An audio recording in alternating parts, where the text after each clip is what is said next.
Yeah, here May 25th, 2025, talking about the problems with the City of Madison Police Department. I mentioned Riley Patton, officer in training, who's now an officer there, I guess. Nepotistic ties. Dad's the training captain.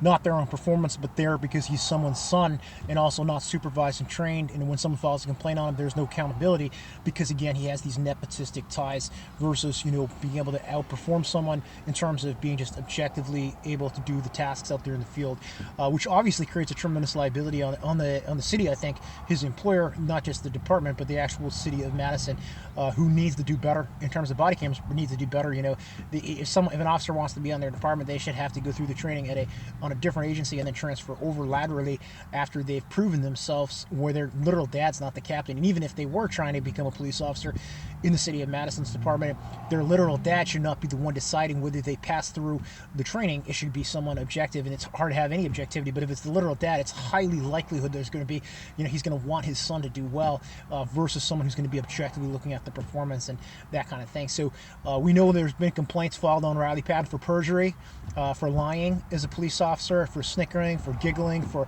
obstructing, for not connecting to a supervisor. You know what I mean? And tremendous disrespect and tremendous a bad reflection on public safety everywhere in our country, in the United States, not just the state of Wisconsin or the city of Madison.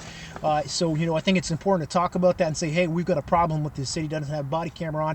We got an officer lying through his teeth, not doing a deliberately, not doing a balanced investigation in situations, which is really problematic and again creates the liability. But there's other officers too. His supervisor is not there to supervise.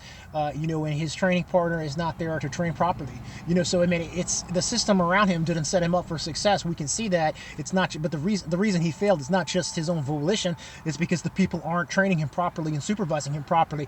In terms of Madison PD, beyond the fact they don't have a body camera on him, so it's the icing in the cake is when we see a guy performing wrong, and that's what leads to loss of life. When we see the people, Cash Miller getting beat down, we see O'Hean, these people getting killed, it's because no one's there to train to supervise, to manage.